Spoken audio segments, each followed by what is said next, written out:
નમસ્તે મિત્રો, આજે ડૉક્ટર્સ ડે છે. આજે ઘણા બધા મિત્રો અને સ્વજનોના મેસેજ આવ્યા છે કે હેપી ડૉક્ટર્સ ડે.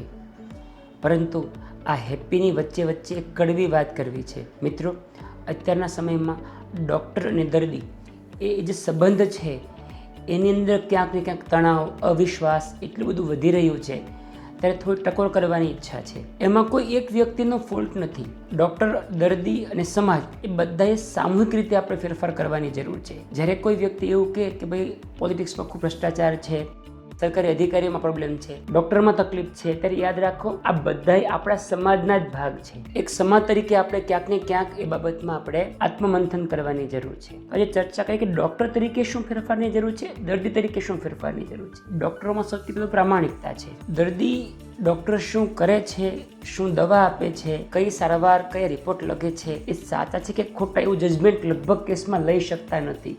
એને વિશ્વાસથી જ કામ લેવું પડે. એવા સમયે એક ડૉક્ટર તરીકે આપણી ફરજ છે કે આપણા કામમાં ક્યાંય પણ અપ્રામાણિકતા ન આવવી જોઈએ. પ્રામાણિક દરેક ધંધામાં જરૂરી છે, પરંતુ ડૉક્ટરના ધંધામાં, વ્યવસાયમાં સૌથી વધારે જરૂર છે. બીજો મુદ્દો છે માનવતા. ઘણી બધી વાર જ્યારે દર્દી આવે અને એની સામે અમે સારવાર સમજાવતા હોઈએ ત્યારે સાયન્સ તો એની દ્રષ્ટિએ છે જ, હજુ માનવતા ન ભળે અંદર તો ઘણીવાર એકલા સાયન્સને આધારે જે ટ્રીટમેન્ટ થાય ને એ અપૂરતી, અધૂરી રહેતી હોય છે. અને જ્યારે આપણે માણસની સાથે કામ કરવાનું છે, માણસના જીવન મરણનો સવાલ હોય ત્યારે માનવતા એટલી જ જરૂરી છે. ત્રીજો મુદ્દો છે કમ્યુનિકેશન. ડૉક્ટરની પ્રેક્ટિસમાં ઘણીવાર ડૉક્ટર એટલા વ્યસ્ત હોય છે, પોતે કામ તો સારું કરે, પરંતુ દર્દી સાથે જો સંવાદ સરખો ન થાય, અમે જે બી નિર્ણય કરી રહ્યા છીએ એ શા માટે કરીએ છીએ, ઘણીવાર નિર્ણય અઘરા પણ હોય, એ દરેક વસ્તુની જો દર્દી સાથે ચર્ચા ન થાય તો ઘણીવાર વિશ્વાસનું તત્વ ઘટતું હોય. દર્દીને એમ લાગે કે ડૉક્ટર એની રીતે કહે છે, અથવા તો અમને કહ્યું જ નહોતું અને અચાનક મોટું બિલ આવ્યું, મોટું ઓપરેશન આવ્યું. એટલે ડૉક્ટર માટે કમ્યુનિકેશન પણ એટલું જ મહત્વનું છે. દર્દી માટે શું ફેરફારની જરૂર છે? તો પહેલી વાત એમાં બે હું ઓનેસ્ટી, પ્રામાણિકતાની જ વાત કરીશ. મેં એવું અનુભવ્યું છે, ઘણા બધા દર્દી ઘણી બધી વાર આવી કહેતા હોય કે સર એક ખોટો રિપોર્ટ લખી દો, બિલ છે ઓછું ને વધારે બનાવી દો. ઘણીવાર કોઈ ટ્રસ્ટમાંથી સહાય મળતી હોય, ખર્ચો 50,000 હોય, ડૉક્ટરને કે તમે નહીં મને 2 લાખનું તમે ચિઠ્ઠી લખી આપો, મને ખર્ચો તો મને વધારે પૈસા મળી શકે. તો દર્દી તરીકે તમને પણ વિનંતી છે કે ક્યારેય પણ પ્રામાણિકતા આપણી જોખમાય એવો આગ્રહ ડૉક્ટર પાસે નહીં રાખો. જો તમે એવું ખોટું કરાવશો તો બીજું ડૉક્ટર ઘણું બધું ખોટું કરી શકશે. એટલે એ આગ્રહ રાખે કે ગમે તે હિસાબે કોઈ પણ ભોગે પ્રામાણિકતાની બહાર આપણે વાત ન કરીએ. બીજો મહત્વનો મુદ્દો છે વાસ્તવિક અપેક્ષા. તમે જ્યારે સારવાર કરવા જાઓ છો ત્યારે મોટાભાગના કેસમાં મેં જોયું છે કે દર્દીને અતિ વધારે અપેક્ષા હોય. દાખલા તરીકે એવું કોઈને કેન્સર હોય, છેલ્લા સ્ટેજમાં હોય, તમે ડૉક્ટર ગમે ત્યાં બદલશો, એ રોગ જે છે એ જ રહેવાનો છે. એની અંદર સંપૂર્ણપણે રોગ જાય એવા ચાન્સ ઓછા હોય છે. એ જ રીતે એક કોમ્પ્લિકેશન, કોઈ પણ ઓપરેશન, કોઈ પણ દવાની આડઅસરો, ઓપરેશનના સાઇડ ઇફેક્ટ થતી હોય છે, એ કોઈ પણમાં થઈ શકે.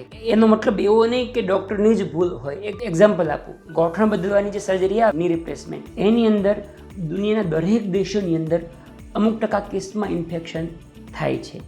યુરોપના કે અમેરિકાના સારામાં સારા જે સેન્ટર છે એ લોકો બી રિપોર્ટ કર્યા છે કે નહીં, અમારા કેસમાં બી અમુક ટકામાં ગોઠણમાં ઇન્ફેક્શન થાય છે, અથવા તો કર્યા પછી દર્દીને દુખાવો રહેતો હોય છે. એ જ રીતે કેન્સરના ઓપરેશન કર્યા પછી, આખી ગાંઠ કાઢી નાખ્યા પછી પણ અમુક ટકા કેન્સરમાં રોગ ફરીવાર થઈ શકે છે. તો આનો મતલબ એવો નથી કે આમ હંમેશા ડૉક્ટરની જ ભૂલ હોય છે. પૂરતી બધી જ સારવાર કર્યા છતાં પણ દરેક સારવારના ફેલિયર રેટ હોય છે.